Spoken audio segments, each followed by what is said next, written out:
Elizabeth Smart was 14 years old when a man climbed through an open window of her family's Salt Lake City home, put a knife to her throat, and took her from her bedroom while her 9-year-old sister lay beside her.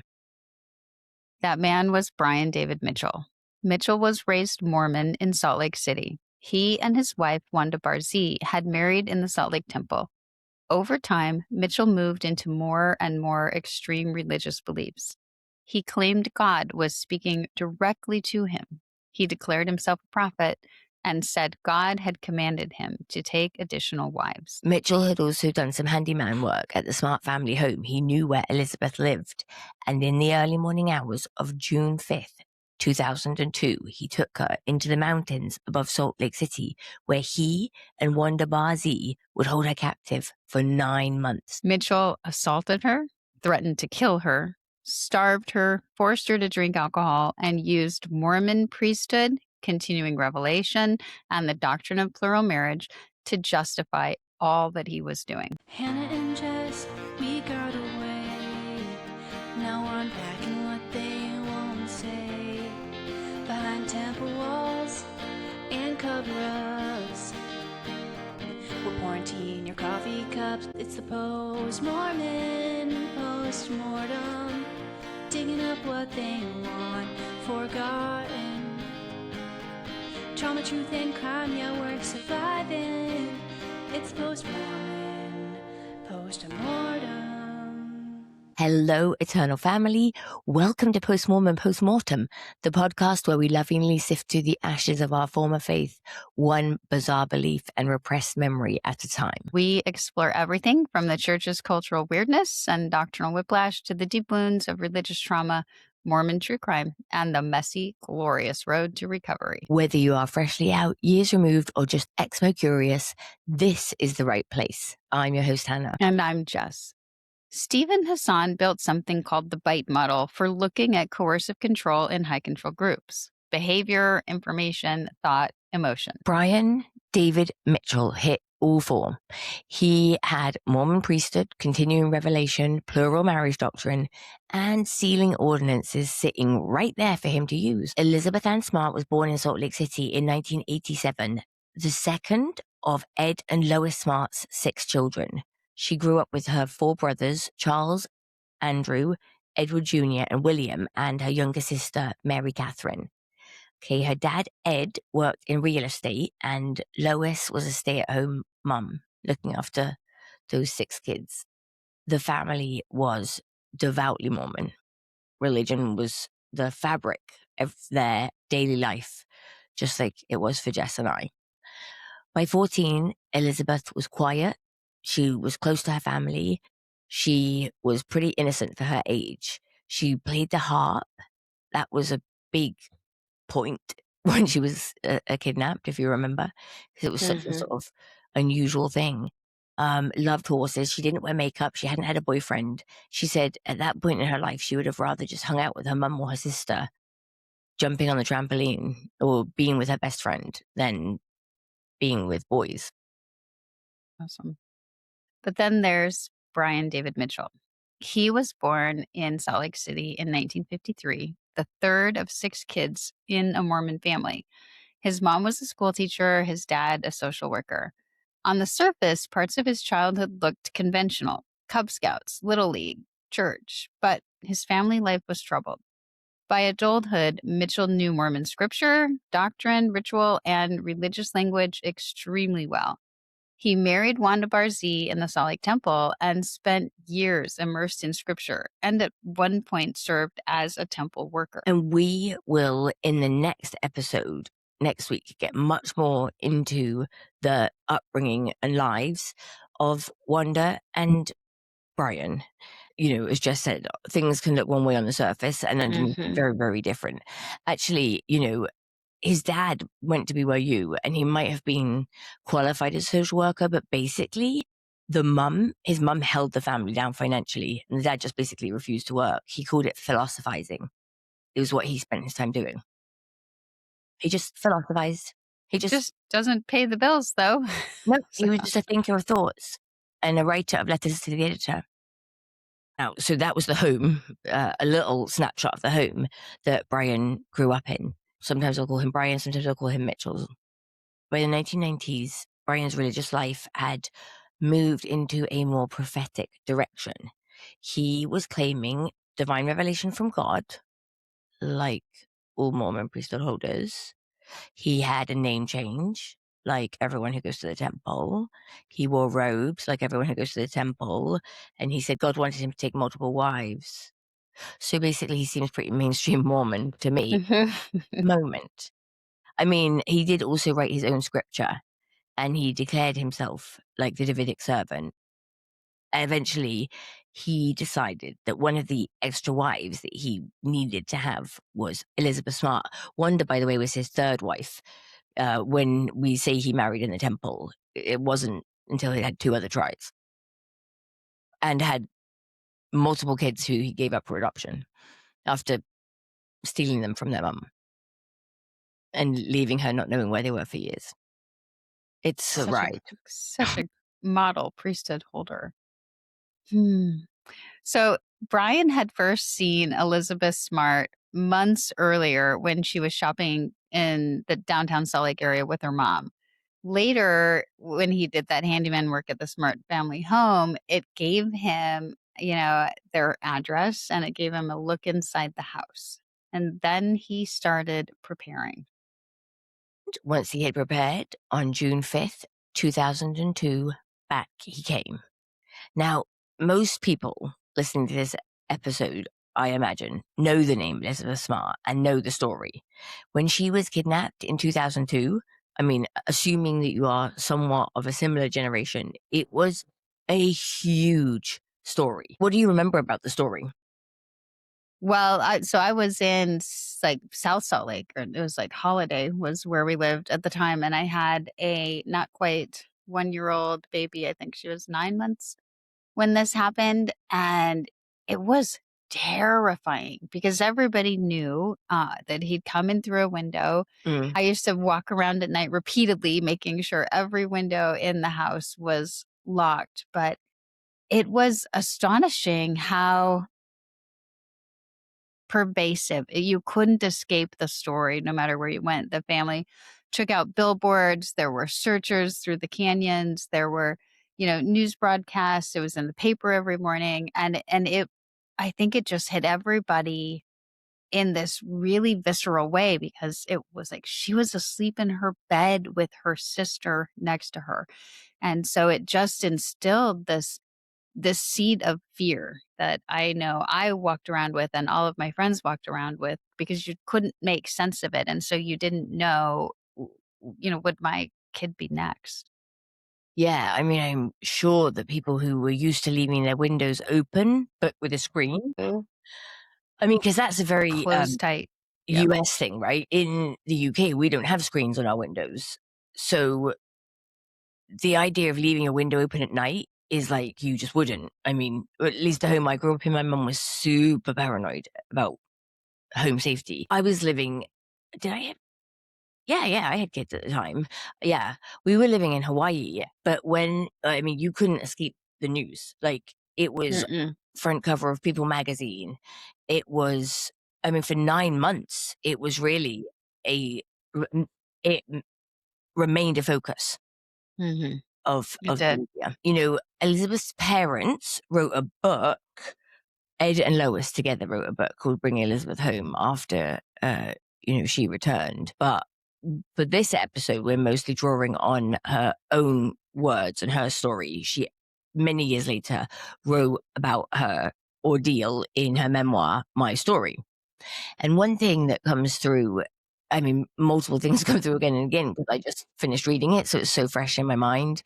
But she just became like so sort of mindful about everything around her. Everything had to be intentional. She had to be intentional about keeping the memory of her family in her mind, intentional about, just sort of noticing things. She said she remembered hearing that the first thing you lost if you of a memory of somebody was the sound of their voice.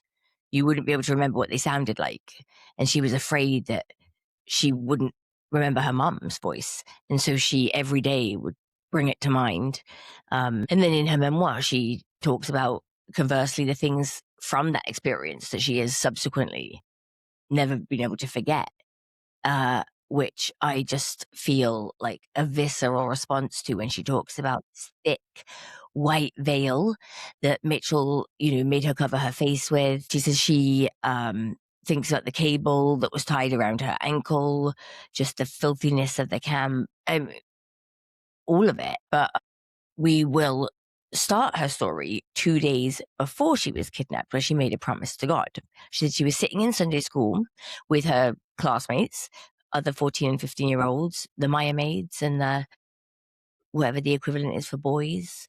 And her teacher said, I'm going to challenge you to pray and basically ask God, what are you to do with your life? And then be willing to follow the answer, which is frankly a wild thing to tell 14, 15-year-olds, right? Agree. Close your eyes, imagine hard, and manufacture and come up with, it's a lot, but Elizabeth took it seriously, right? She was really so committed to her faith. That afternoon, she went home, sequestered herself away in her home where it was hard to find some genuine space alone. And she knelt down and asked God, like, what do you want me to do? And no response. Didn't feel anything. Okay, well, probably a very similar experience that her classmates had. So she got up and went on with the rest of her day. Didn't really think anything else of it, except 48 hours later, she was being forced up a mountain at knife point. And then that prayer came back to her. And she thought, I've been trying to do everything right and be so obedient. She was very obedient. And I asked God, like, what do you want me to do? And maybe, and I'll follow it. Maybe this is part of this plan, right? Of course, years later, she rejected that idea that it had ever been part of any supernatural plan for her. But in that moment, she remembered that she anticipated that this was sort of like laid out and fated for her. For Elizabeth, the question became, what choice did she still have in this situation, right? Where it felt like she didn't have, where she felt really limited choice. Mitchell's path to Elizabeth's bedroom had been building for years.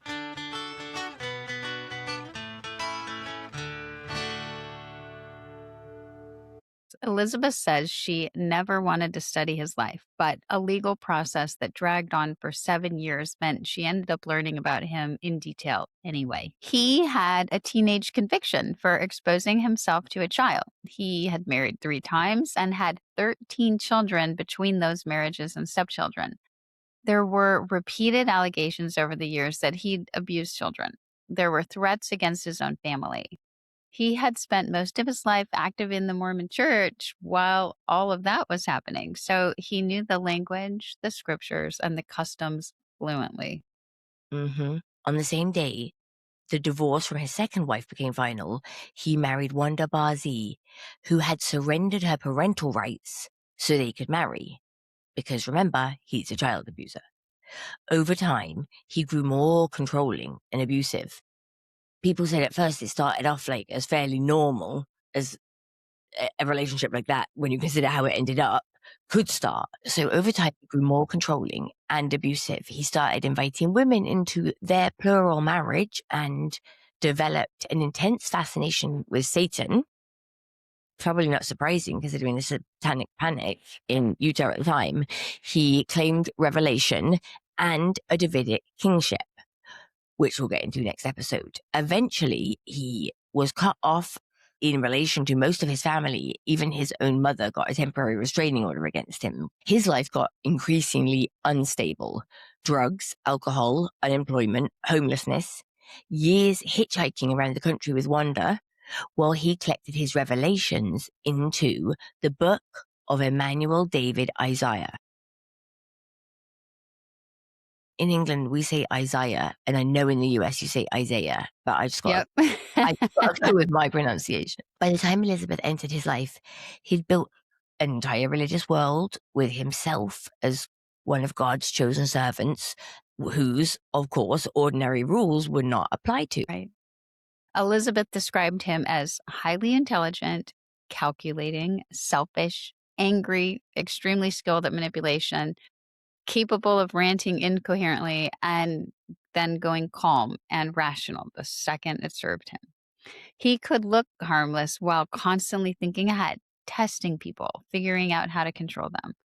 After his arrest, he refused to talk. Most of what became known about him came out through the federal case, through investigators, doctors, psychiatrists, and years of press coverage. But Wanda talked. Elizabeth doesn't see Wanda as, an innocent victim who was dragged along. She sees her as someone responsible for her own choices and describes her as deeply damaged and capable of real cruelty. And one example that came up at trial and that Elizabeth talks about in her book is that Wanda's daughter, Luella, I think her name was, had a pet rabbit, Peaches, and both Brian and Wanda participated in killing it, cooking it, and then serving it to her as a meal before telling her that she'd eaten her pet rabbit. What sickos. For 9 months, Elizabeth had to live in immediate close proximity to both of these fuckers. She never got a moment out of their sight. I mean, I'm sure that wasn't the worst thing, but having to sleep next to Brian Mitchell, travel with him, just everything, listen to his plans. Apparently he loved to hold court, as you can imagine. And then watch him time and again evade, escape. He believed that she was going to permanently remain his wife. So in his opinion, in his mind, he had no reason to hide anything from her, right? He held forth about all his ideas and plans. He really did think of her as his. And as I mentioned earlier, he first noticed her in November 2001 when she was shopping with her mom downtown. And then he offered to rake leaves and do some repair work on the smart house, which got him the address and a look at where everyone slept. He scouted the mountains for a hiding place behind the home. He bought steel cable, bolts, padlocks, bolt cutters, moved his camp higher up so that it would be further, and built a roof dugout. He spent time downtown begging for food and alcohol, stealing, looking for parties, and he called all of that ministering. As the date got closer to when he planned to kidnap Elizabeth, he leaned harder into the prophet persona, robes, sandals, the whole performance. But Elizabeth noticed that that persona dropped whenever it got inconvenient. He kept his sandals hidden in a hollow tree and switched to hiking boots to climb, and then back to sandals before going into the city. The state's forensic psychiatrist in trial, Michael Wellner, he spent months building his evaluation, and the transcript of his testimony will be on Patreon, and he's funny on the stand. Made me chuckle. He cited 210 sources that he had used. He personally interviewed 57 people, including Elizabeth. He interviewed Mitchell, but Mitchell would never talk to him. He just obnoxiously sang his hymns. He diagnosed Mitchell, first of all, as a pedophile. He said that has to be front and center. Anything that doesn't engage that is unrealistic, a counterfeit analysis. He also said that Mitchell had narcissistic personality disorder, alcohol abuse disorder, and psychopathy. But he wasn't psychotic. He wasn't living in an uncontrollable delusion where he didn't have choice over his behavior. His conclusion was, look, if Mitchell's not mentally ill, he's character disordered, he's personality disordered, and if he's pretending to be insane, he's faking it to dodge responsibility. Of course, the defense had its own expert, Jennifer Scheme, who diagnosed a delusional disorder and testified he wasn't competent to stand trial. The two sides never agreed. A federal judge, however, sided with Wellner. And that federal judge was a Kimball. So make of that what you will. Whatever the diagnosis, Mitchell used the claims of revelation and divine authority to get what he wanted. And, the forensic psychiatrist noted that as well, that just like Elizabeth had observed, he just, as to how much he believed his own nonsense, it was clearly used as a matter of, convenience, essentially, right? Mhm. I mean, Elizabeth was certain of one thing for sure, and that was that God had never told him to do any of this.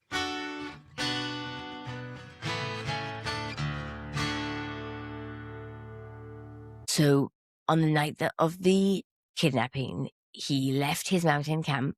He'd worked out the route, go down, and actually, he was just so close above the neighborhoods above Salt Lake City. On foot, he could get to Elizabeth's house from his camp in an hour. And that was over this rough terrain. Yes, it was going to take longer getting back up, but he'd thought through all that. So he dressed completely in black, wore gloves, a stocking cap, a fake beard, carried 2 military green bags tied together and slung across his back. He was thin and physically run down from the way he'd been living, poor nutrition with lots of drugs and alcohol. But by about 2 in the morning, he was above the smart house. He crossed Tomahawk Drive, came through an empty lot, and approached the backyard from uphill.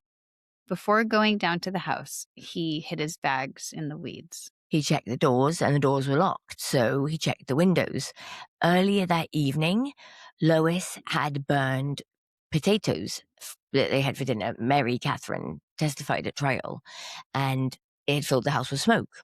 So they had cracked the window to let the smoke out. Window was open, but there was a screen. And again, this is like a US thing, so for people who didn't grow up with that, it to me has always felt so insecure. I've always thought, what was to stop somebody just popping a screen off or cutting it? Like, Right. I mean, nothing. No. Like just the fact that most people aren't psychos. I mean, I guess that speaks to the goodness of people. It's like, well, we could do lots of things and we choose not to, but not Mitchell. He cut the screen with the long serrated knife, the same one that he threatened Elizabeth with. Now, he had this logic that Elizabeth noticed again and again, and it became that when things went the way that he wanted, it was a message from God that he was to proceed. So the unlocked window was another message from God, like, go forth, my son. So, with that message in mind, Mitchell leaned an iron patio chair against the exterior wall and climbed on through the window. Nothing woke the family. There was no alarm, no barking dog. So he crossed the kitchen and went upstairs. The first bedroom he opened belonged to one of Elizabeth's younger brothers. So he closed that door and kept moving. And then he reached the girl's room. Elizabeth woke with Mary Catherine still beside her and a stranger leaning over her bed. And my God, what a thing. Terrifying. A Yeah. serrated knife against her throat. Mitchell told her if she made a sound, if she fought him, she tried anything, he would kill her and the rest of her family. And when I say that that's what abusers say to keep kids quiet, that's no joke. They don't say, you'll get into trouble, nobody will believe you. They say, I will kill you, I will kill your family. And I just want to emphasize that because the fear is very real, right? He pulled her from the bed and moved her through the bathroom into the closet. Elizabeth reached for slippers and he stopped her and directed her toward the white running shoes she'd worn the night before. And that was when she understood he wasn't merely moving her somewhere inside the house. He intended to take her outside. He told Elizabeth that she was being kidnapped for ransom. He made her carry her shoes instead of putting them on. That was conscientious. And then he walked her through the house at knife point. Elizabeth said that she remembered hearing the grandfather clock as they moved through the house. And she's thinking the whole time that she hopes somebody is going to hear them. Mitchell became disoriented inside the house for a moment. He started toward the wrong route, corrected himself, and then made Elizabeth show him the quickest way out. They went through the kitchen, out the back, and started up the hill. And then a car appeared. Mitchell forced Elizabeth down behind a hedge and kept her at knife point. Wellner, the psychologist for the state, he testified at trial that, again, this goes along with he, in terms of whether he understood right and wrong and was he operating with logic. He said that this was his kind of thinking.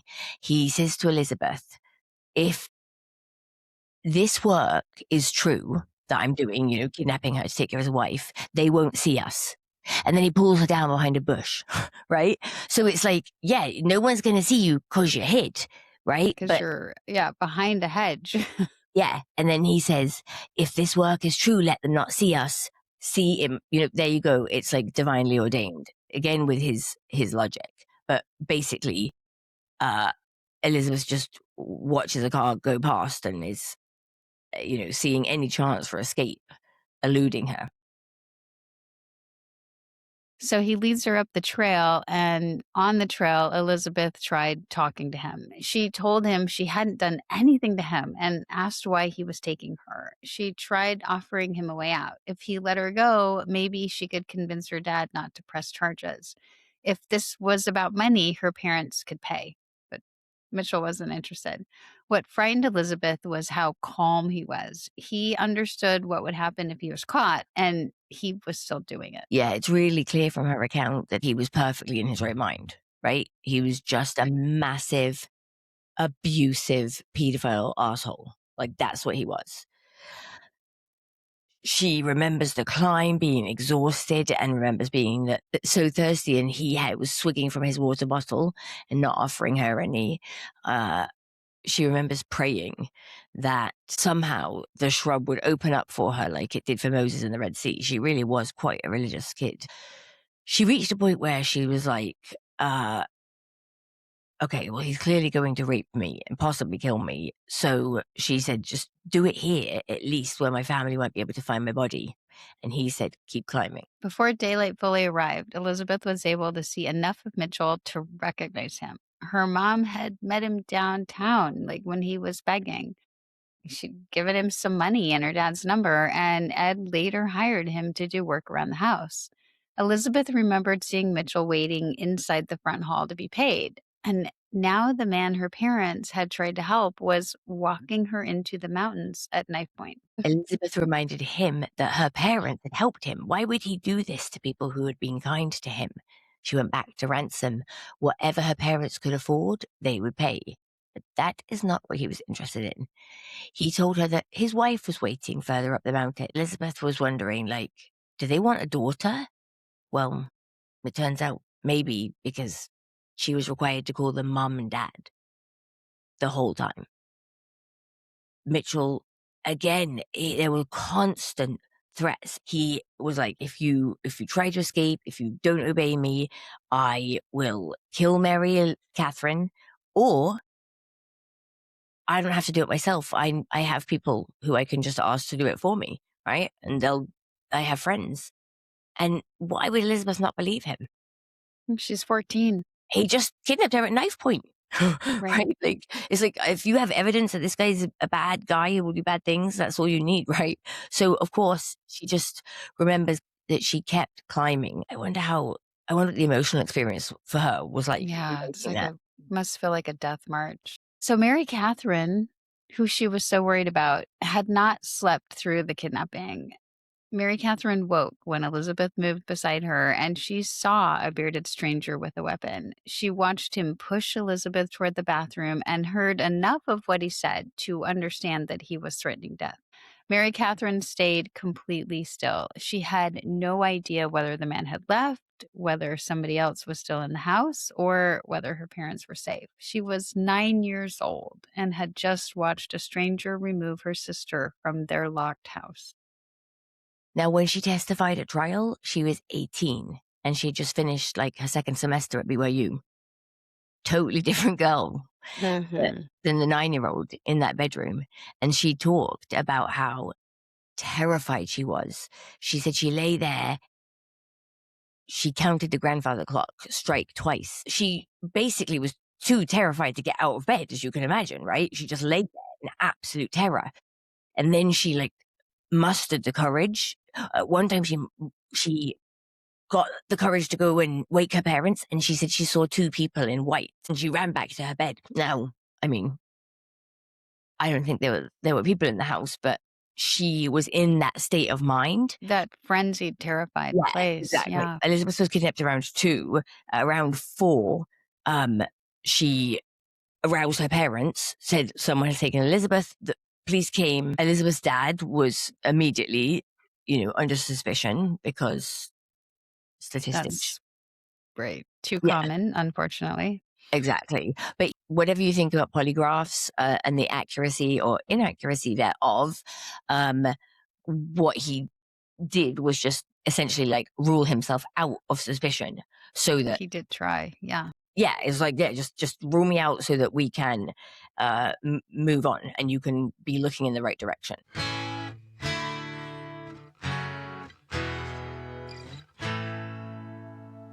So by daylight, the search had spread well beyond the smart house and the family and everything going on there. Volunteers were moving through the neighborhoods, reporters were gathering outside, and hundreds of searchers soon became thousands.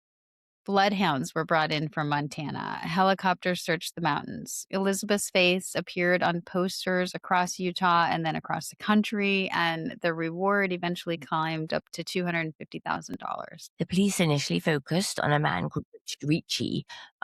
He was a handyman that Ed had fired after jewelry was stolen from the house. So Ricci was arrested on an unrelated parole violation and repeatedly denied having anything to do with Elizabeth's disappearance. He died of an aneurysm in his cell just like a couple of months later, with Elizabeth still missing, and obviously him not being tied to the kidnapping. No, but there were already reasons to doubt that Ricci was the man who had taken Elizabeth. In late July, while Ricci was still in custody, someone tried to get into the home of one of Elizabeth's cousins in a strikingly similar way. A window screen had been cut, and entry was attempted through a partially open window. Mary Catherine also insisted that Ricci was not the man she had seen in the bedroom. What's with the partially opened window? It's cool mountain air. You're leaving your window open at night to cool down the house. Your Super common. Yeah. cousin friend just got abducted. Mary said that from the night that Elizabeth was abducted, she went to her grandparents' house and she stayed there all summer. And when she did finally go back to her house at the beginning of the school year, she wouldn't go in her bedroom. She slept in her parents' room, and then she could eventually acclimatize herself back in there and slept with a nightlight for years. I mean, Poor girl. The repercussions, right? The ripples. Yeah. But the most important clue in the breakthrough, it came from Mary Catherine, our hero, little 9-year-old Mary Catherine, because she had remembered hearing the man speak that night, and then something came to her. The name Emmanuel. In the trial, Mary Catherine testified that she was waiting for her dad to tuck her into bed and was looking at it through a Guinness Book of Records. Shout out Guinness Book of Records. My kids always used to get that for Christmas every year. She goes, I was thinking about who could it have been and who were the workers who had been to our house. And the name Emmanuel just popped into my head. And she remembered, I've seen this guy when I was shopping with my mum, right? And she remembered that her little brother, she said, was so vivacious and good at making friends and talking to anyone. And she was hanging around him while her little brother was chit-chatting away. And he asked the man, what does Emmanuel mean? And he said it meant Jesus Christ. It had things to do with God. That was how the name and the connection popped into her mind.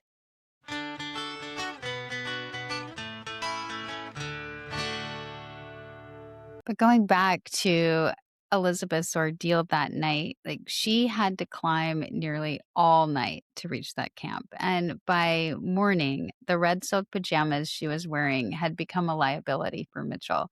So these were the same pajamas that night she had pinned higher at the collar because she wanted them to be more modest. So Mitchell pulled a gray shirt from one of his bags and hurried her toward the camp.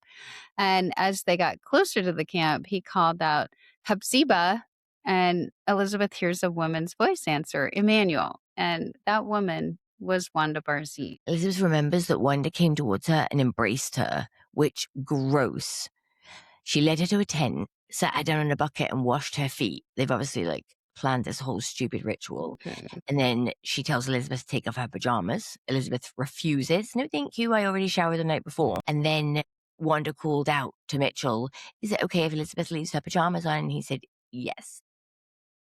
Before that first morning was over, Mitchell had already brought priesthood authority directly into the kidnapping.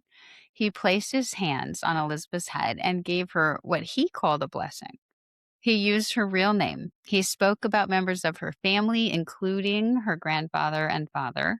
He described Ed as a good man who had been led astray. Elizabeth knew this language. She knew what it meant for a man to place his hands on someone's head and give a priesthood blessing.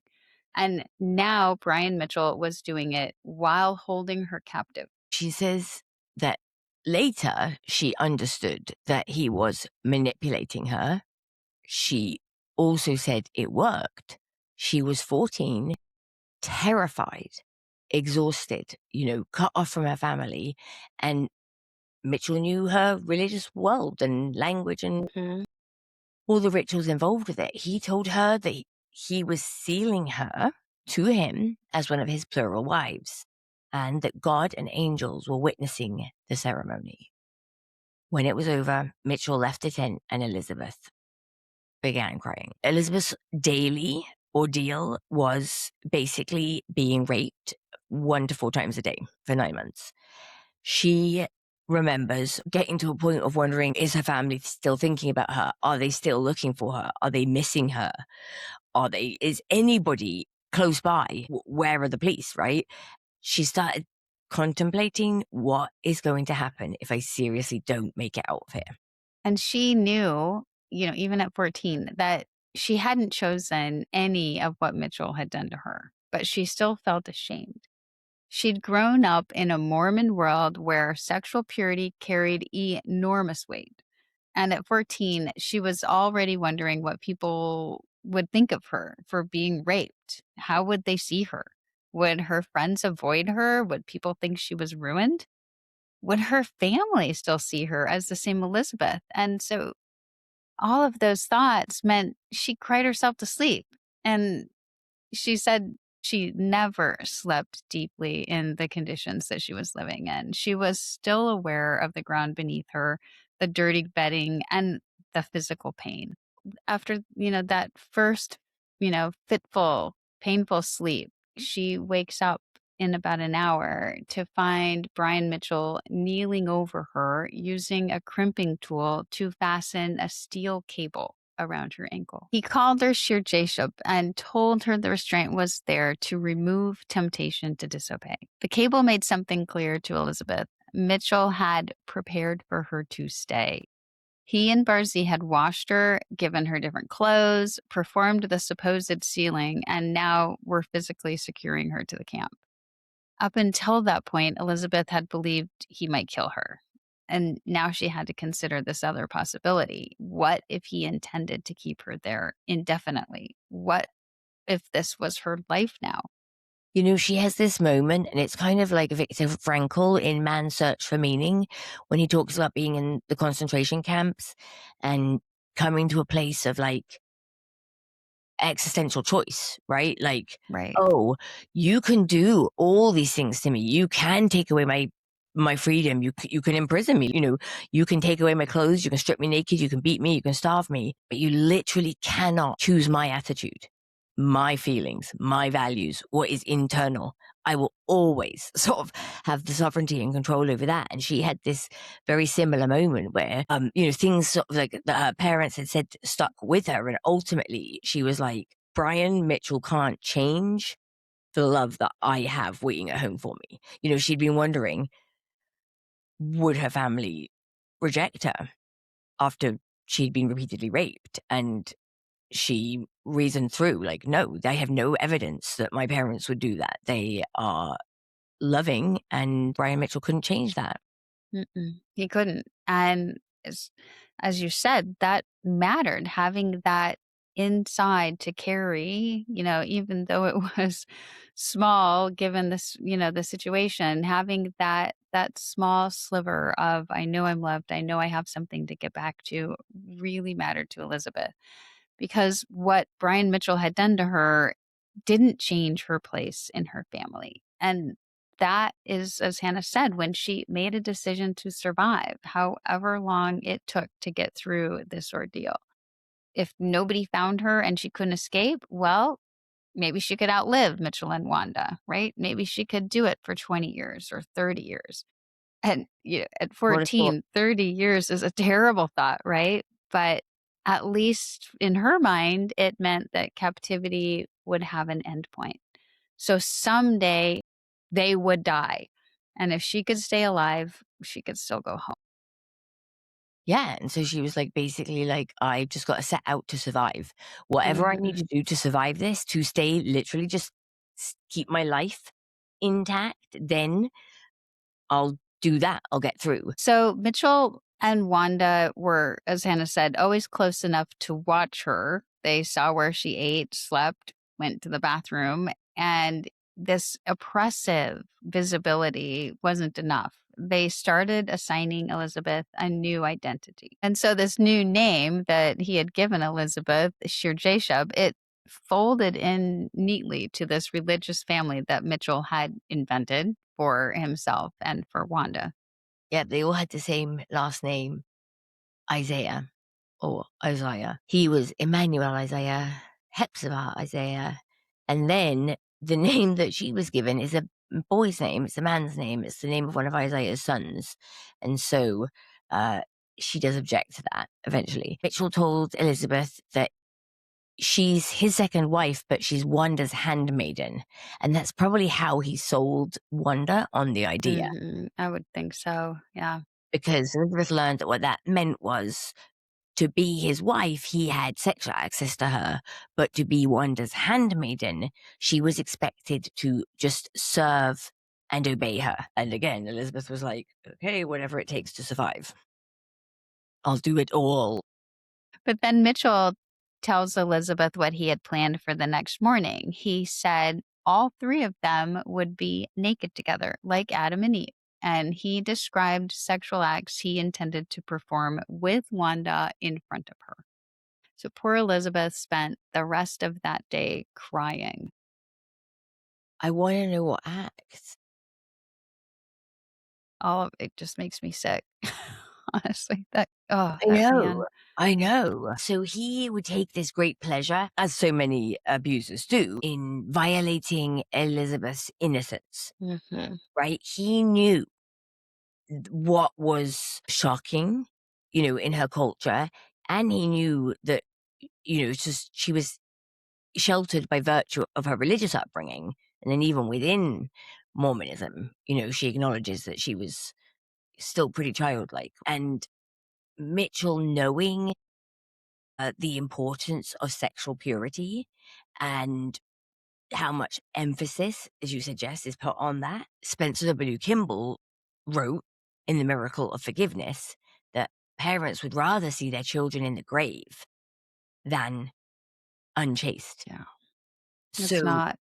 that's what Elizabeth was worried about. And that is the language that Brian knew how to use against her. I mean, talk about just being able to activate probably shame.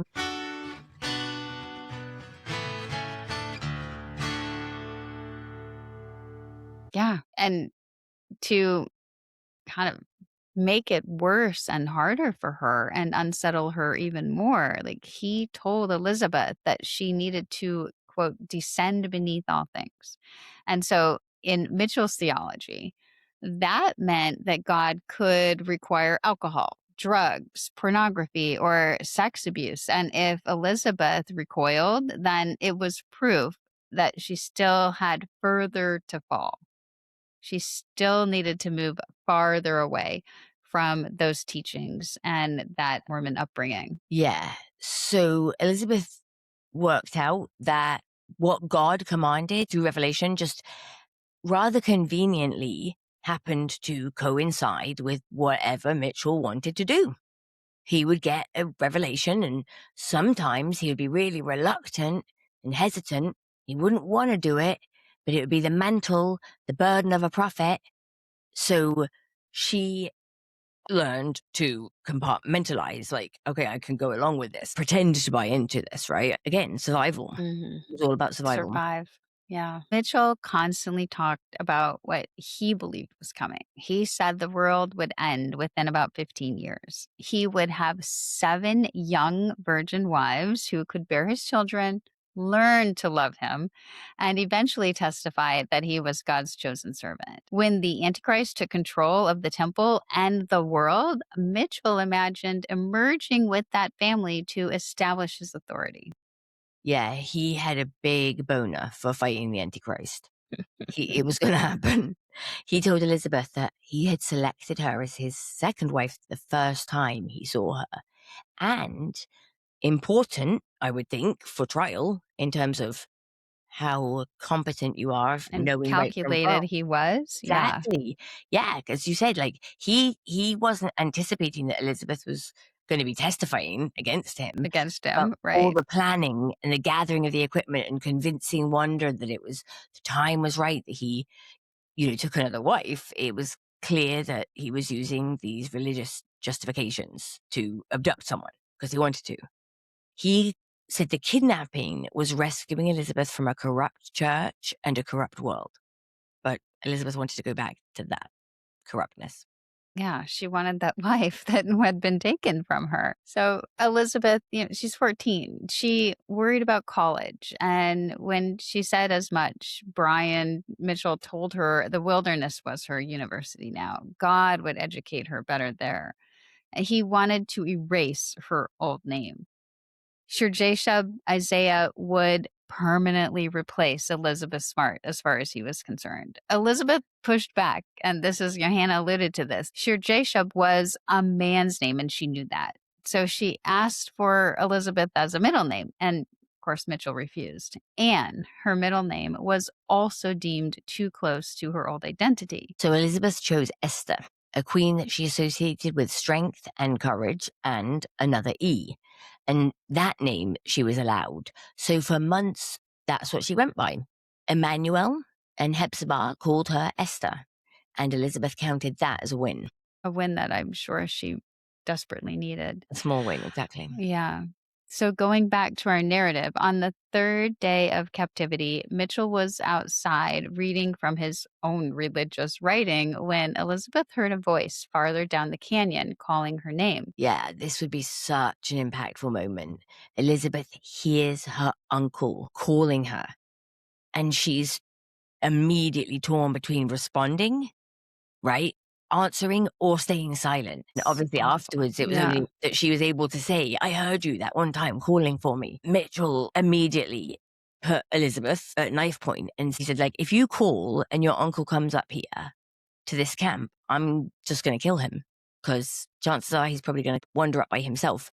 And Elizabeth was like, I'm not going to be responsible for the death of somebody wandering into this camp. So Right.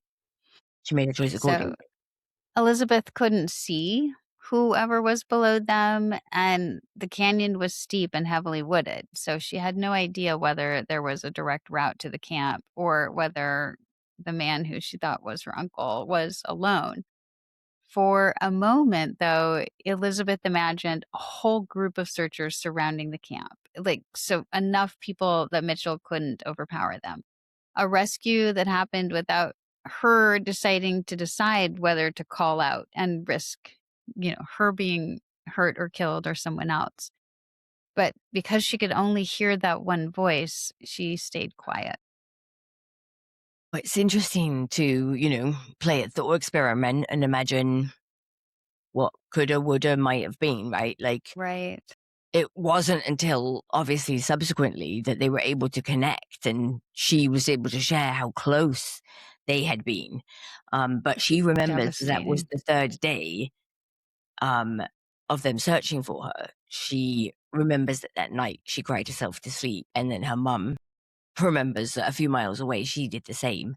And I tell you what, there would be very few nights, and if your kid was missing, that you would not cry yourself to sleep if you could sleep at all. Yeah. Correct. So the next afternoon, a helicopter moved slowly through the camp, low enough that Elizabeth started searching the branches for openings. Could they see the tent, the tarps, the dugout, or any movement? As the helicopters overhead, for once, Brian Mitchell looked scared. Mitchell grabbed Elizabeth, dragged her toward the tent. Yeah, the way she tells it is kind of like a movie where you're like, she gonna, it's hovering overhead, and basically, then she just sees it move on. She's thinking, imagining they've got some kind of like equipment that can sense body heat. That exists. She's imagining that they would be able to see through the tent, that there were people there. But obviously that wasn't the case. No one came. So Mitchell said the failed search was yet another sign from God that God approved of what he was doing because he kept them hidden. In recalling her experience, Elizabeth talks about how water was always a problem. There was a spring, but it was downhill, which meant carrying really heavy containers back up the hill. And of course, Brian Mitchell hated making that trip. But Elizabeth kept asking to go with him so she could get out of the camp. And during the second week of camp, he finally agreed. Her plan was that she'd read in Western novels that, trackers can follow footprints, and she was going to leave as many footprints as she possibly could. And who can blame her for trying all the things? So it was on the way down to the spring that she saw a part of Salt Lake City and realized how close to home she still was. Yeah. And that view looking across the city helped Elizabeth understand why the camp had been so hard to find. It sat partway up the canyon, buried in trees, and Mitchell kept changing his route through the brush. So there wasn't it didn't generate a trail to the camp. At the spring, Elizabeth, while there, she, as Hannah mentioned, she used that chance to press her feet into the mud and in the dust over and over, hoping that at some point someone searching would recognize the size of the footprints, that a girl had been there. Again, things that I've never considered before about being abducted: food and water, right? Especially by some vagrant. So, imagine being abducted, repeatedly assaulted, and then dying of thirst. It's almost Oh my God. it's like, why with this planning? Because Mitchell wasn't actually very hardworking. He was lazy, and he, didn't plan He well. was philosophizing. Yeah, just like his dad, exactly. So Elizabeth, she did have some experience with hunger because of fasting once a month, but that's just 24 hours. And this was a lot longer. This one did not end with a peanut butter and jelly sandwich after 24 hours. I never made it the full 24 hours. I never did.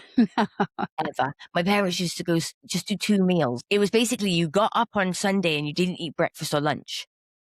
That's basically how we did it too. Yeah. No, my parents did the full 24, but Oof. and Elizabeth did too, because she was good. She's a good girl. But so within a week, they had no food. And again, when they finally do get food, Mitchell turns that into a religious practice and proof, that God approves of the plan. So with this new food, Mitchell held a sacrament with bread and scripture and prayer. And of course, he uses Merlot in a pewter cup. Elizabeth had promised herself that she would not drink alcohol, and she refused the wine. And so Mitchell responded by withholding everything: no food, no water, no sleep, until she drank the wine. So eventually, Elizabeth drank. Yeah, take away sleep, I'll do anything. No, you can't take away sleep. That's bananas. And this is again just textbook abuser behavior. Get somebody drunk, right? So that they have lowered inhibitions. And for Elizabeth, she said it changed how she understood alcohol, because she had just understood it through the word of wisdom and the rules that she had been taught. It was unhealthy. And now she was like, okay, I get why people drink, because you need something to take the pain away when you are in a situation that's intolerable. But to this day, or at least when she was writing the memoir, she could not tolerate the smell of wine, understandably. I wouldn't be able to either. Yeah. Elizabeth spent more than 6 weeks attached to those trees by that cable. About once a week, Mitchell loosened the restraint enough to take her to the spring so she could help carry the water. The shorter cable stayed around her ankle, though, usually in his hand, and as they got back to camp, he would tie her up again. But honestly, she says that fear kept her there as much as the cable did, because Brian Mitchell named the people she loved, her mom, her dad, her brothers, Mary Catherine, and he said he knew where they lived and had friends who would help him. If Elizabeth escaped, someone in her family would be killed afterward, and it would be her fault. And Wanda, ever so helpful, backed him up. Yeah, and Elizabeth had evidence and reason to believe that he would do exactly what he said, because first of all, he had abducted her, and secondly, when he said he had friends helping him, she had actually witnessed that. So he would go into the city a couple of times a week.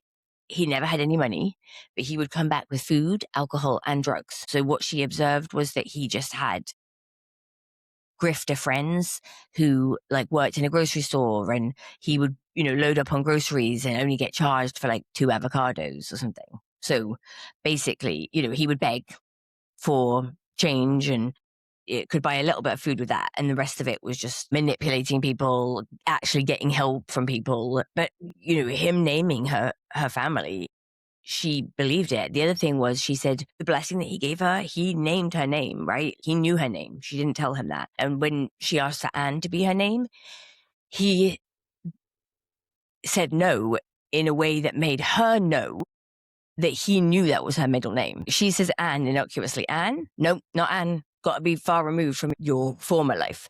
So she's like, this guy knew my middle name. Yeah. So he had done his homework.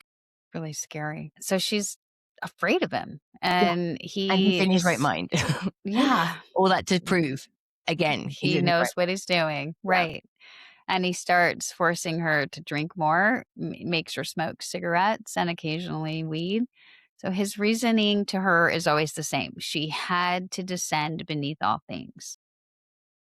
And while this is going on, the outside search seemed to disappear. Right? Mitchell stopped mentioning posters and blue ribbons and search parties and helicopters. So Elizabeth started to believe that people had stopped looking for her. And like I said, they just had this grind of monotony. It would be somewhat like prison. I mean, you're stuck with these 2 literal psychopaths.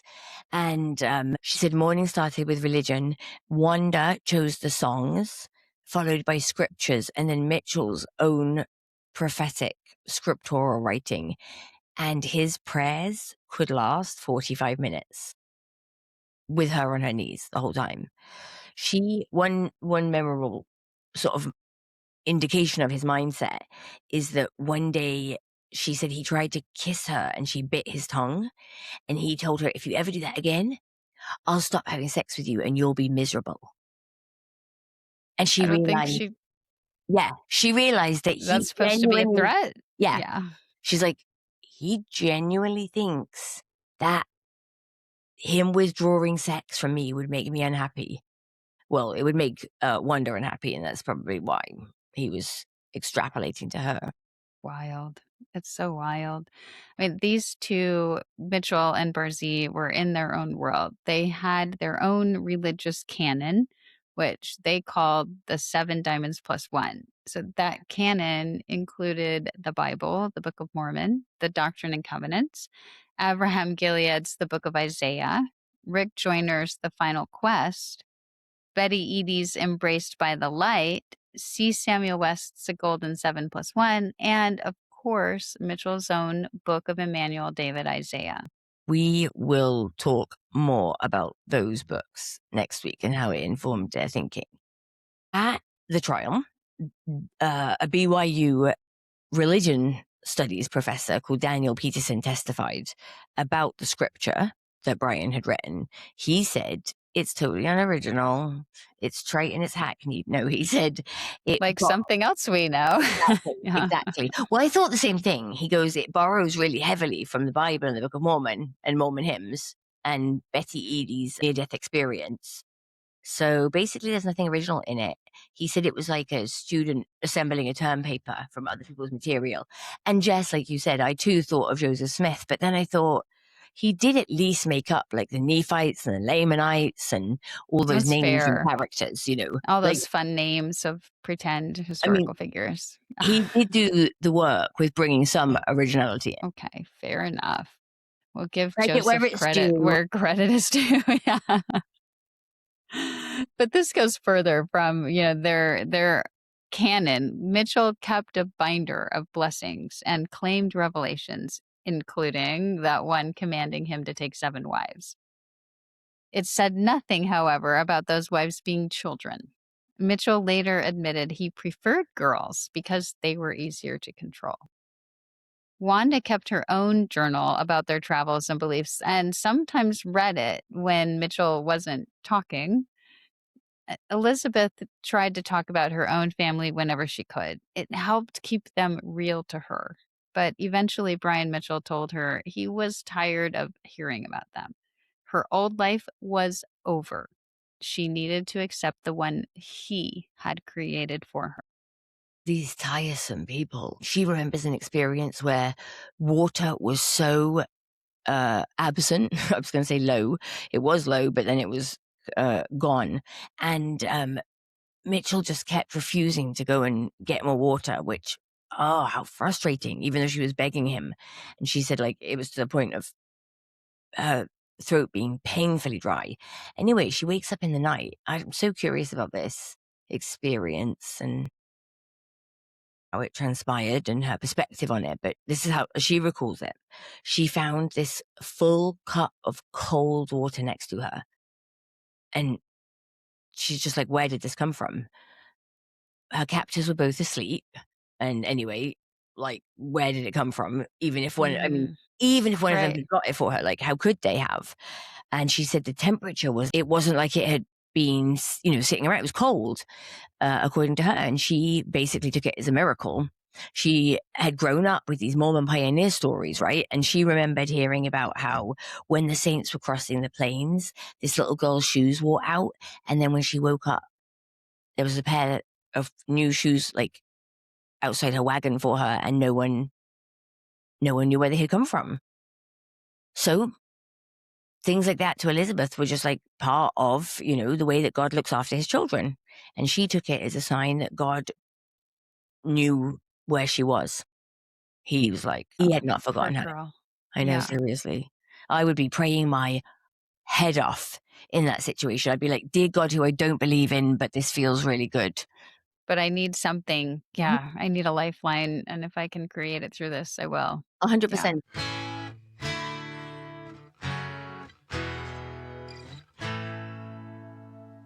By mid-July, Mitchell had settled on the story that he wanted Elizabeth to believe. God had chosen her. God had ordered the kidnapping. Mitchell had resisted, of course, but then he had to obey because that's what a prophet did. Mm-hmm. Serving Mitchell, he told her, meant she was serving God. Again, very, very, very familiar ideas in Mormonism, right? As women covenant to obey their Yes. husband as their husband obeys God. Elizabeth was supposed to be the first of these 7 virgin wives that he was going to get. Now, he had dabbled in plural marriage before.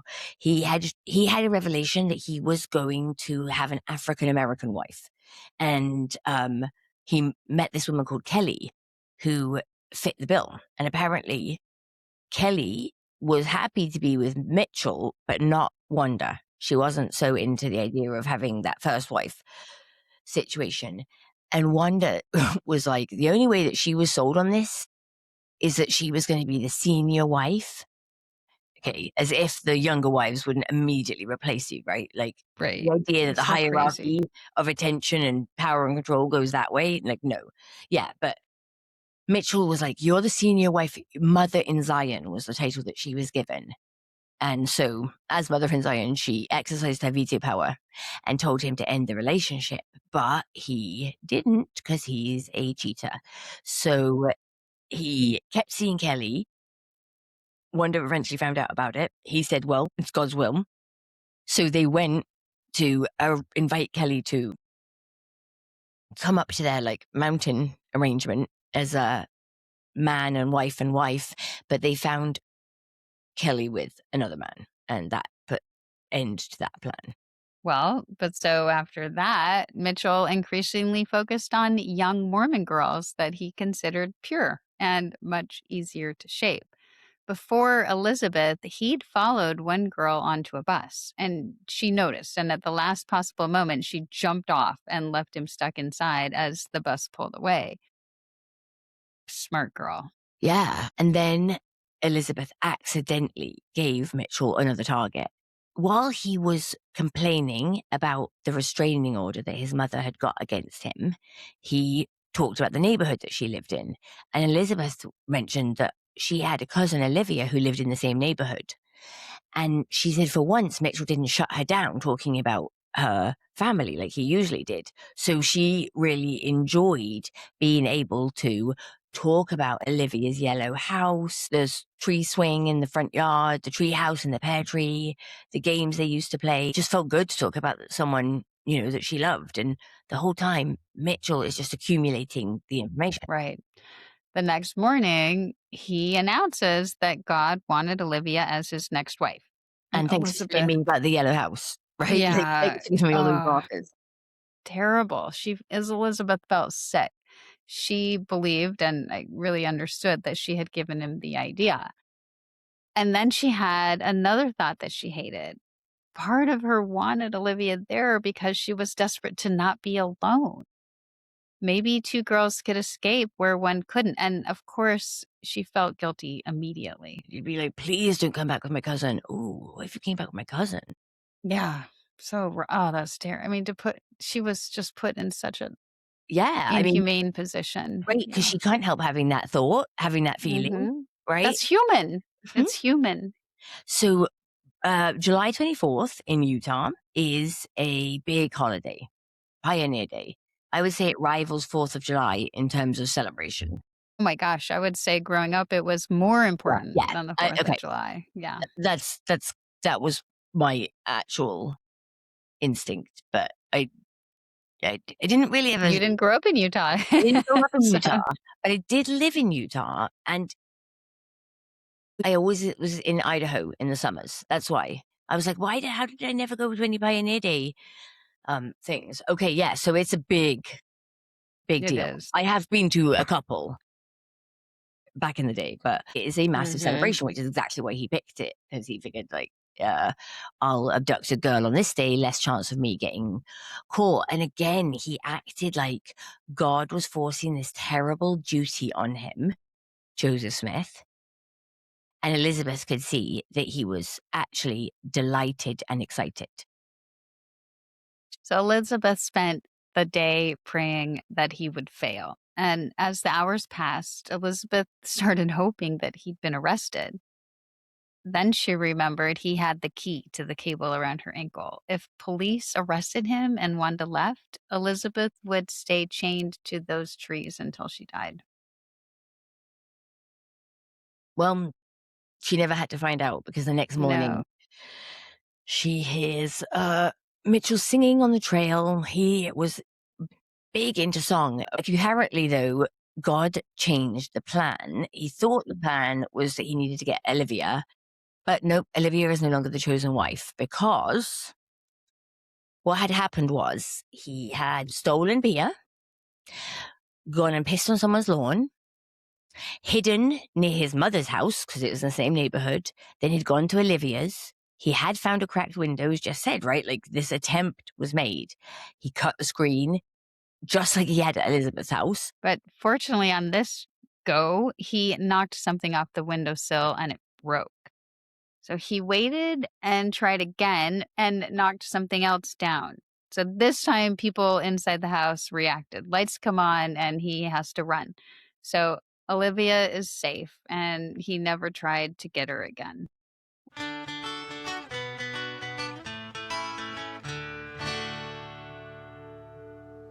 Wow. Elizabeth has been completely out of sight of all other people up until this point. But she has to go into public at some point because, for one thing, Mitchell has started realizing that they're not going to survive the cold of a Salt Lake winter. And so at some point, they're going to have to emerge into a society to Yeah. move themselves to a different place. So they needed to basically disguise Elizabeth and make it so that nobody would recognize her. She had the last traces of blue nail polish on her toes. She remembered that Mary Catherine had painted them. Oh, such sweet sisters. She was 14 and Mary Catherine was 12. And usually when you're 14, you have no time for a 12-year-old. I mean, a 9-year-old. I think she was 9. Yeah, Yeah. she was 9, sorry. Yeah, she was 14 and Mary Catherine was 9. They're just sweet. Anyway, as I mentioned at the beginning, they made these, I don't know, these veils just, I have a visceral response to just how oppressive it feels. Yeah. This situation in particular, not all veils, but this miserable effing hot thing. So she said they're dragging these robes and veils through the heat of the summer, but it worked because they went to Salt Lake City. And Elizabeth is waiting for people to make eye contact with her so that she can look at them and be like, right? It's me. It's Yeah. me. Yeah. She couldn't get anyone to meet her eyes. She couldn't get a single person to look at her eyes, even though she was desperately trying to make eye contact with them. She said there were joggers and cyclists less than a mile from her house. She's staring directly at them, like, look at me, recognize me. And no one did. And I'm sure they were just like, let's avoid those weirdos in that garb. Yeah. Yeah. I mean, I understand, her thinking. She imagined somebody would simply see her and know, right? She's been through hell and back. And It's everybody me. I'm was here. Yeah. genuinely, everybody was like, keep your eyes open for this And girl. everybody was looking for her. Everyone But was looking for her, but not the in plain robes, sight. She's like right here. And they're like, right. oh, I'm not looking.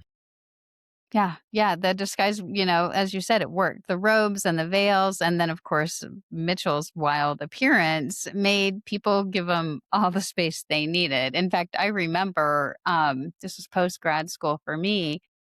My friend Christine's talking about these people that had shown up a party she was at. And we later, after she was found, we're like, oh my God, it was them at Are you this party. serious? Christine was out, but they made them leave. They were so smelly and stinky. And he was such, in Christine's words, an asshole. They were like, you got to get out of here. Wow. Well, but Elizabeth talks about that party. yeah, people And gave them space because, one, how they looked, but also I think Elizabeth wondered whether, post September 11, people were reluctant to confront strangers in unfamiliar, religious clothing. And I can say, at this party Christine described, they were not reluctant at all. interesting. The forensic psychologist thought as well that Mitchell was using the timing of the aftermath of September 11th, because the initial response had obviously been a lot of xenophobia and Islamophobia and anti-Muslim, anti-immigrant sentiments, attacks and things like that. Then the backlash to that had been an increase in tolerance, right? Like, whoa, this is like, you can't start labeling You can't everybody. judge every person. Yeah. You can't start attacking Sikhs. I mean, the forensic psychologist, again, basically saw that Mitchell used anything to his advantage based on the circumstances and situation. If you're in a post-September 11th immediate world where people are like, I'm not going to challenge someone wearing a veil because that would be really, ignorant of me. And he was just sort of well aware and he could just sort of read those things. And, he, again, is constantly repeating these threats to Elizabeth about her family. And keeping her essentially inebriated, right? Like, she remembers on this occasion that he bought 2 6-packs of Heineken, took her into this filthy public restroom, and then forced her to drink. Then wandered over to a park with her and Wanda and kept, again, making her drink a mixed drink, this time rum and Coke, until she felt sick. I mean, what a piece of work. What a piece of work. And this poor girl is out there, drunk, but still scanning every crowd, hoping someone Mhm. recognizes her, but no one does. She remembers being at the Hard Rock Cafe where she got into a bathroom stall and had this one brief chance to act alone. So she pulled a safety pin from her veil and scratched help into the painted door, but then had to leave without knowing whether anyone would see it. So, of course, because they successfully make it through this party excursion in Salt Lake City, Mitchell claims, he's had another revelation. God had blinded the people of Salt Lake City so they couldn't recognize the three of them. And that meant they could move around openly. But Yeah. of course, he still reminded Elizabeth about the knife, and her family and what would happen if she stopped behaving like his good wife. So near the end of August, Mitchell started planning for winter, as Hannah said. He had figured out it was going to be too cold. They wouldn't survive in the Utah snow. So he decided they should go to San Diego. At the Salt Lake City Public Library, he's studying maps when a man approached and showed them a badge. It turns out the guy was a homicide detective. Who someone had called because they said, there's a veiled girl and it looks like a missing child, maybe the missing child that we're looking for. So again, using the climate of the time to his advantage, the detective, who I'm sure kicked himself afterwards, Mhm. he asked, Mitchell's claiming that Elizabeth is his daughter. And he says, well, can I see her face? And again, Elizabeth is like, someone is making the choice for her, right? She doesn't have to act. She doesn't have to expose herself. I mean, it's so hard to imagine because that if she had, right, like she would have been rescued right then and she would have been Right, safe. right then. But she But was so yeah, afraid. And she's not only afraid, Wanda dug her fingernails into her thigh to make her be still. When that happens, the threats against her mom and dad and her sweet little sister, Mary Catherine, all of that comes rushing back. So she sits there while Brian Mitchell does the talking. She hears him say that she's his daughter. Their religion forbade her from showing her face outside the family. And the detective keeps pushing. He even asked whether he could temporarily convert so the rule wouldn't apply. But of course, Mitchell says the conversion took a lifetime. So the detective pointed out that police were looking for a missing girl. And the conversation lasts about 15 minutes. The whole time, Elizabeth is terrified. Mitchell had spent the months prior making sure that his threats would control her, even with a police officer sitting across the table. And it worked. Eventually, the detective walked away without seeing her no, face. I know. no. I bet he, in hindsight, was like, "What I could have done Yeah, differently." that's probably something else with him for years. But of course, after that happens, Mitchell hurried them out of the library and then spends the walk back celebrating because God had blinded the detective. Hmm. But for Elizabeth, those 15 minutes had meant something completely different. She thought she was about to go home. And then she finds herself walking back up the mountain. Oh my God, so close again. So she said that, Mitchell's confidence is growing Mhm. enormous because he kidnapped her Right. in June. And by January, he is like kept her successfully hidden within just miles of her home. He has taken her into public places. He has had interactions with police. And every time he just got away with it. So Gets away. Yep. now he is going to do it again. And on January 4th, he announced another commandment from God. He is going to take another wife, and he's already named her. Her name is to be Meha Shalal Hashbaz Rebecca Isaiah. These Isaiah names, Emmanuel, Shir Jashub, and Meir Shalal Hashbaz, they all appear as signs in Isaiah. Mitchell had taken Emmanuel for himself, given Shir Jashub to Elizabeth, and assigned a third name before he even had a wife to assign it to. But he's making plans for that. And he attempts a third kidnapping. So he's Elizabeth successful, cousin not successful. He goes out again to bring back the wife with unpronounceable name and thwarted. So he comes back alone. He had found an unsecured sliding door and opened it. So people of Salt Lake City, close your doors, lock them, because there's an abductor out and about. He keeps trying to get your daughters. Anyway, he hears this man snoring, so maybe the guy was like, "I'll sleep with your door unlocked because I'm right here." And Mitchell said the man sounded too large to confront. So he compared that situation to the old classic Abraham and Isaac. It was just a test of faith. Oh, indeed. It's always Abraham and Isaac. Yeah. Soon afterward, another staring juror nearly discovers their camp. Mitchell blamed Elizabeth and Wanda. Of course, it was their fault, not his. Their faith hadn't been strong enough for God to send angels to hide them, and so they moved. He dressed both women in filthy clothes scavenged from abandoned homeless camps. And for the first time in months, Elizabeth went out without a veil.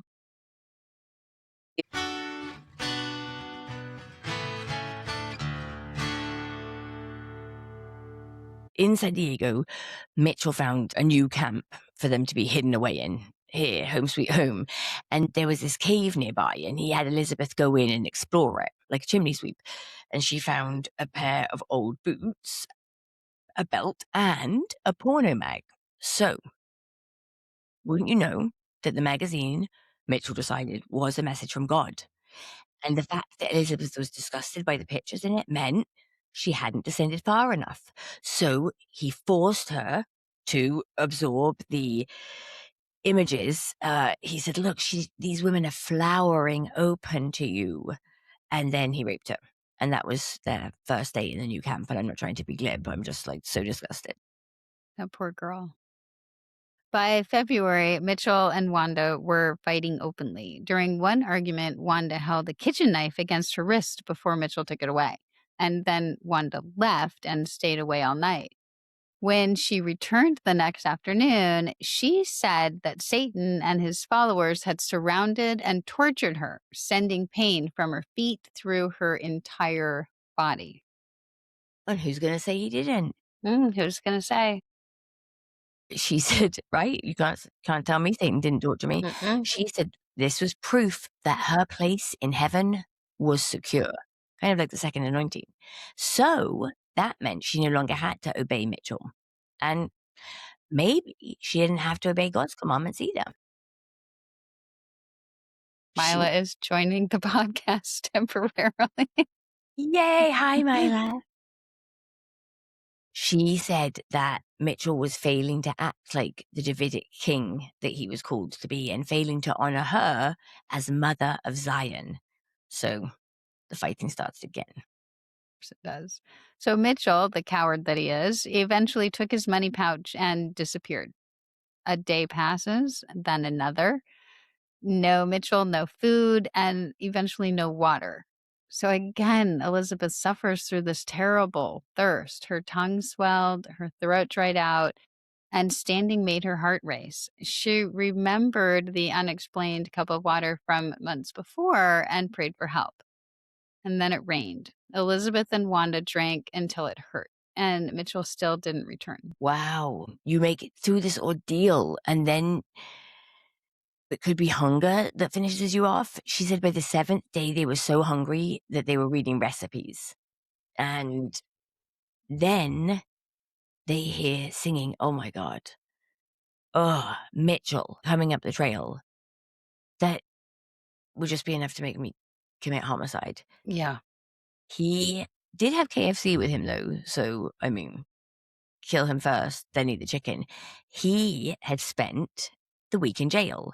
Once again, he'd stolen beer, like he did that one time. Then he had taken a woman's shopping cart with her purse in it and took her prescription pills. He got messed up on those pills and drunk. He tried to make his way into a locked church. Couldn't, because of the locked doors. Decided that it was his father's house and he was rejected from it. God's prophet How dare they? So he smashed a window with a brick to get in and have a good sleep. Police find him, and Mitchell gives them a false name and then told the judge that he'd been sober for 20 years, regretted his relapse, and wanted to return to his family. This lying liar who lies, of course, there's nothing insane about this. He's very calculated. And he knows what Justice will work. opinion. He Right. knows that the judge he knows the thing Right. to say. And it works, right? Because the Yeah. court released him to community service. And Wanda is furious because Mitchell had spent the week eating regular meals, sleeping in a bed, showering, and watching TV, while she and Elizabeth had been starving. And he was completely unconcerned about their plight. Mhm. And he's like, oh, I just figured that, eventually you'd walk into town and find food, even though like these women have been controlled. So he turned his jail stay into another religious mission. God had sent him there to preach repentance to the prisoners. He did like to call repentance to like the DA and the, anyone. He liked to shout that they needed to repent. So Elizabeth started figuring out how to use his own ego against him. And so she flattered him, basically. She knew that if he wanted to call something a revelation, he would. So she told him that she had a strong feeling that they should return to Salt Lake City. She didn't claim that God had spoken to her. She told Mitchell he was the prophet and the seer. He should pray about her feeling and decide whether God agreed. Mm. Mitchell, of course, loved that arrangement. He prayed and then announced Elizabeth was right. God, apparently, had started working through her. Now they only needed to figure out how to travel. Oh, I bet Wanda loved that.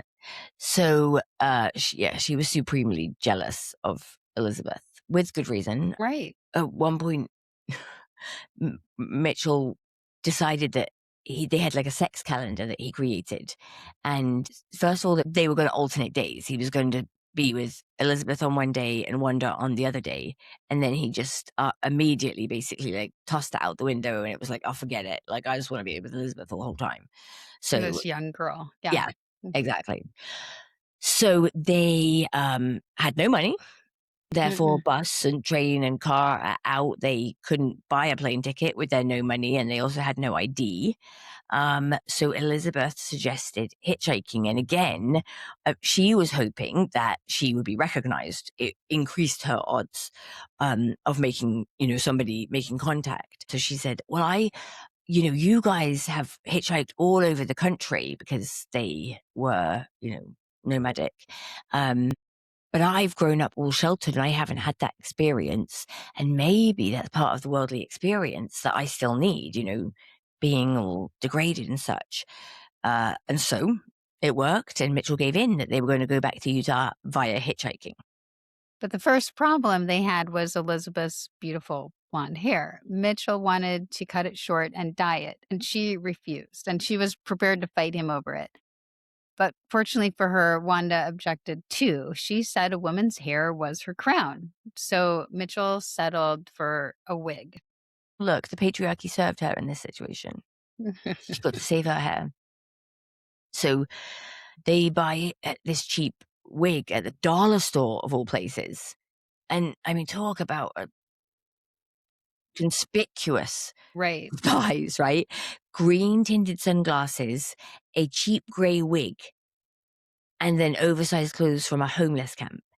And this is Elizabeth going out into public, not drawing attention to herself. But strangers, they were obviously clocking, like, even if they weren't thinking it was Elizabeth Smart. One woman was like, why the wig? Why are you traveling with these adults? And Mitchell answered for her. But Elizabeth said actually she, for the first time, found herself in a position where she could have, said something, had this ordinary conversation, and she was just too inhibited to be able to do it. She was frightened and she didn't actually want to talk to anyone. Yeah. She had been isolated for too long by then. This poor girl. And Mitchell had already told her what would happen in Utah. He planned to take her back to the upper mountain camp and hide her so completely that she might never be found. Well, then a truck driver picked them up and headed toward Orem. As Mount Timpanogos came into view, Elizabeth knew exactly where she was. She knew that home was close.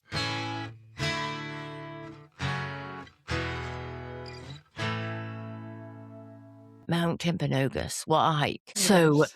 she could sense that Mitchell was getting nervous because here she is in Utah with no veil and this crazy disguise.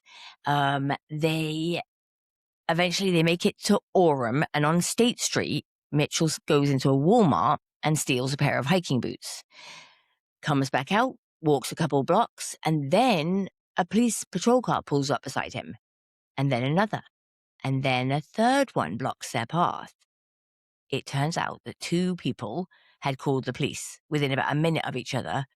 One of them had recognized Mitchell from the TV show America's Most Wanted, and another just saw them and thought, oh, something's wrong with that group there. Officers asked for ID. Mitchell tried to answer for everyone. The young woman was Shir Jashub, he said, his daughter. They were coming from California, traveling to Salt Lake City, serving God.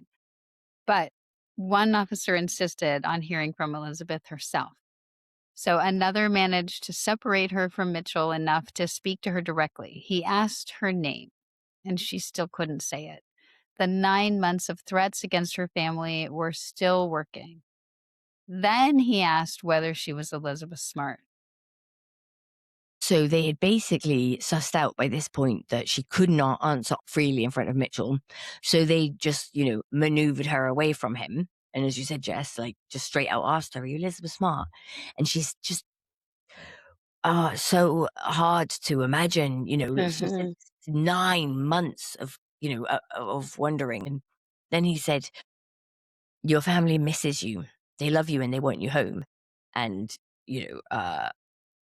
Elizabeth now was in a position to be able to freely say who she was.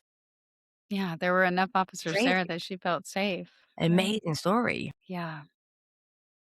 That first night home, for Elizabeth, even her own bed felt unfamiliar because her body had spent 9 months sleeping on the ground. So that soft mattress felt strange, and her legs were restless, and sleep did not come easily.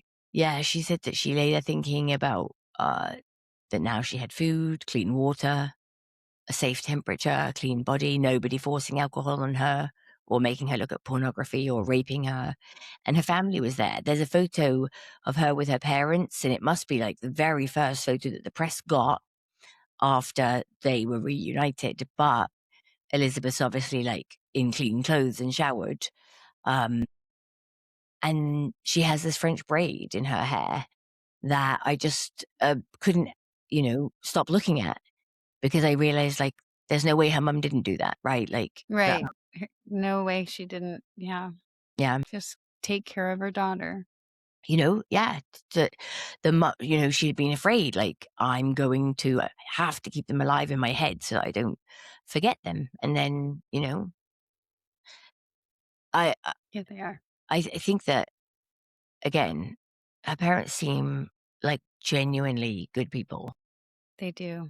And I can just imagine being her mom, like not wanting to let her out of my arms, and knowing at the same time that she'd been through such a trauma that, she's going to have to let her know what she can tolerate, even, in terms of closeness.